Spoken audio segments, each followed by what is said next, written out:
Bonjour, il y a juste un an, nous lancions notre première émission de BTP Saturn.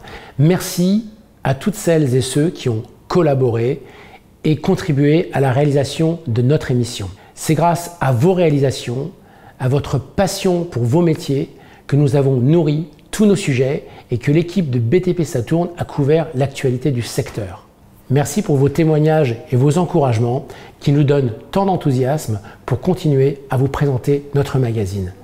Ensemble, nous connectons le monde de la construction. Je vous laisse découvrir notre nouvelle émission.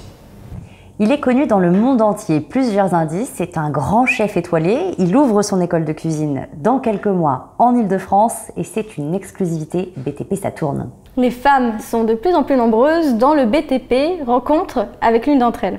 Et puis il y a quelques jours, Crosco l'a présenté son tout dernier smartphone. Sébastien l'a testé pour vous en avant-première. Mais d'abord, notre zapping.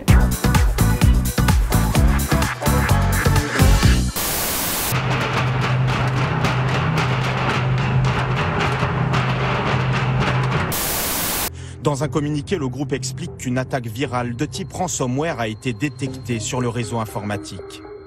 Les auteurs de cette attaque réclameraient aujourd'hui 10 millions de dollars aux géants du BTP.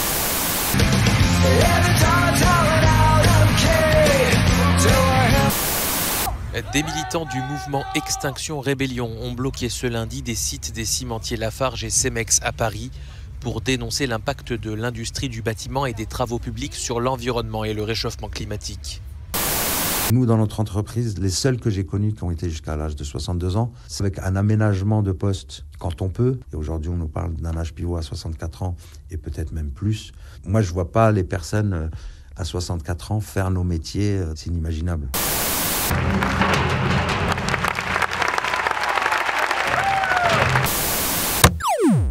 Alors, vous avez trouvé de qui nous parlions? Eh bien, il s'agit du grand chef étoilé Alain Ducasse. Charlotte, tu n'as pas eu la chance de goûter son excellente cuisine. En revanche, tu as rencontré les équipes de Spi Batignolles à Meudon, c'est ça? Tout à fait, elles construisent actuellement son école de cuisine.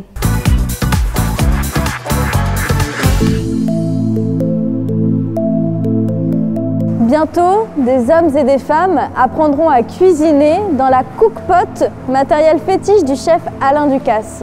Le campus Ducasse Éducation Paris est en construction à Meudon et aujourd'hui, nous allons ensemble découvrir les coulisses du chantier.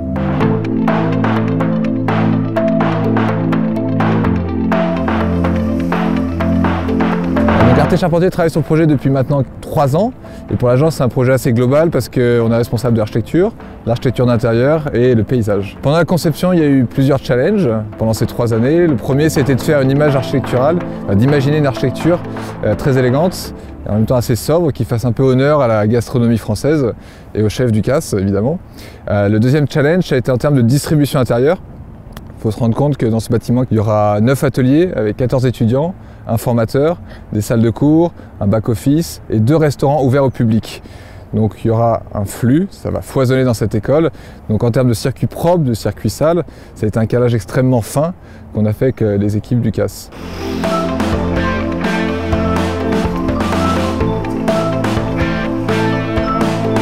Les travaux de l'Institut Ducasse à Meudon ont commencé en phase terrassement en décembre 2018. Donc le premier béton a été coulé courant janvier 2019. Au niveau étape de chantier, premièrement il y a le gros œuvre. D'abord la partie infrastructure sous-sol, zone parking et zone locaux-vie, zone technique aussi. Ensuite le rez-de-chaussée, c'est tout un socle en partie extérieure en préfabriqué, donc des prémurs thermiques.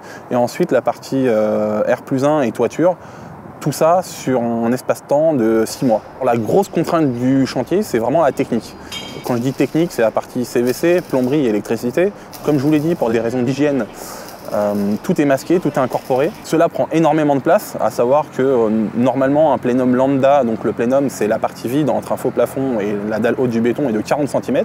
Ici on a 1 mètre sur place, mais même avec 1 mètre, on a énormément de mal à faire toute la synthèse et passer tous les réseaux.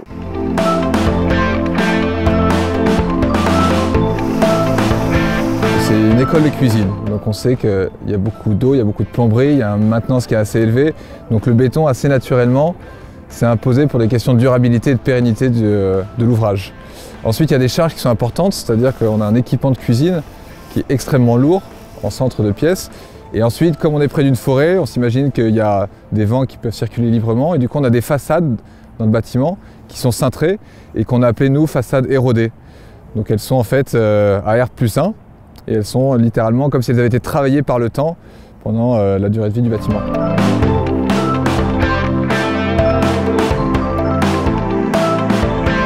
Aujourd'hui, on en est à la technique en distribution CVC, plomberie, électricité et réseau froid. On en est à la moitié de ce qui doit être réalisé. On a réalisé tous les travaux de maçonnerie intérieure et on est en train de préparer l'arrivée des futurs fourneaux. Alors la partie SPI-Batignolles est prévue d'être livrée le 30 juin 2020. Petite spécificité, c'est première mise à disposition dans 2 semaines et puis après c'est fait au fil de l'eau sur le sous-sol, le rez-de-chaussée, le R+1. Elle a la double casquette, opératrice d'engin et depuis quelques années maintenant, chef d'entreprise, portrait de Stéphanie Lecard.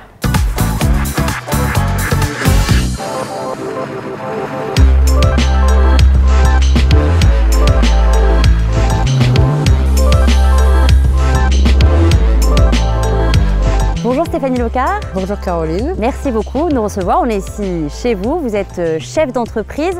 Est-ce que vous pouvez nous raconter comment tout a débuté? J'ai repris derrière mon père en 2007. Je travaillais déjà avec lui, donc j'étais manœuvre et ensuite je suis passé chauffeur poids lourd et chauffeur de pelle. Et quand j'ai repris, en fait, on était 4 ou 5 chez mon père. En 2-3 ans de temps, on a réussi à répondre à certains marchés qui nous a permis de se retrouver à 10 comme aujourd'hui. Les engins, c'est un peu une histoire de famille quand même.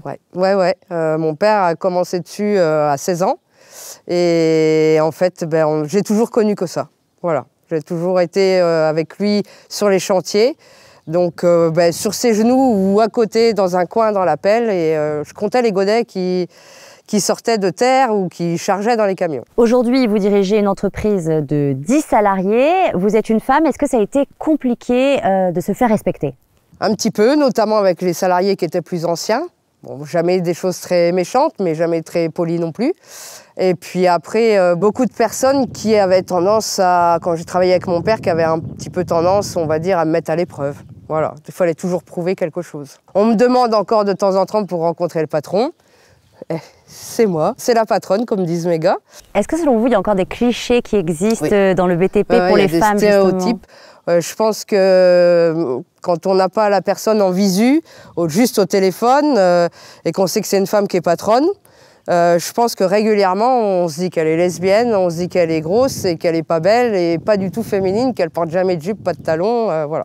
Je pense que ça, c'est le gros du cliché dans le BTP et ailleurs d'ailleurs, dans des métiers masculins. Vous préférez le métier de chef d'entreprise ou plutôt le métier de terrain? Alors, j'aurais rêvé de passer ma vie avec une pelle et une pioche dans le fond d'un trou. Et ça ne se passe pas de cette façon-là.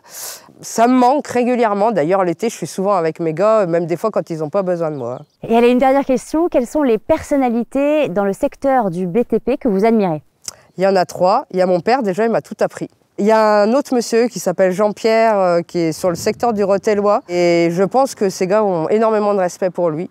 Et puis il y en a un troisième qui est un personnage chez nous dans les Ardennes, c'est monsieur Pascal Urano. C'est un monsieur qui a repris l'entreprise de son père, 5 à 10 salariés, une TPE de maçonnerie, et qui aujourd'hui se retrouve à 500 employés. Et le parcours est très beau. On vous le souhaite aussi. Merci beaucoup Stéphanie. Merci Caroline. De nous avoir reçus. Le fabricant français Crosscall va tenter de séduire les professionnels du BTP avec son tout nouveau smartphone qui n'est pas encore sur le marché. Il le sera dès le mois de mars. Le Core X4, Sébastien l'a testé pour vous en avant-première.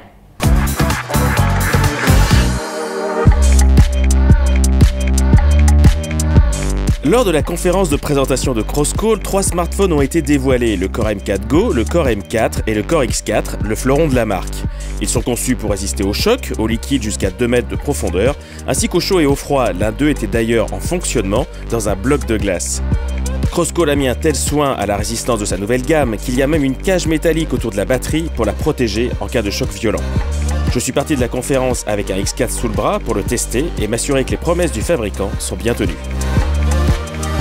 Voilà plusieurs jours que je teste le Crosscall Core X4, ce smartphone de 450 €, doté d'un lecteur d'empreintes digitales pour allumer son écran de 5,5 pouces, un écran qui peut résister à une chute jusqu'à 2 mètres. il a une très bonne autonomie, des performances honnêtes, bref, pas mal d'atouts. Mais pour séduire les pros du BTP, il mise aussi sur une grande résistance globale puisqu'il est étanche, puisqu'il est conforme aux normes militaires et qu'il faut vraiment s'acharner dessus pour le mettre hors d'usage.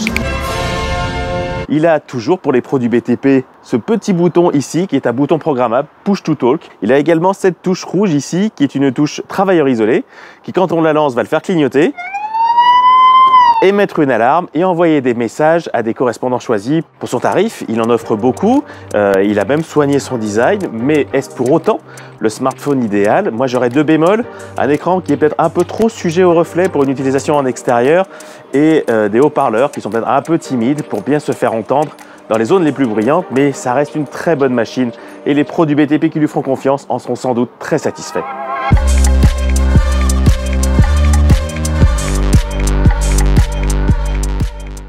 C'est la fin de cette émission, merci de l'avoir suivi. On se retrouve le mois prochain pour une émission consacrée à la ville de demain. D'ici là, n'oubliez pas de vous abonner à notre chaîne YouTube, de liker, de commenter et de partager. Et évidemment, très bon chantier à vous tous.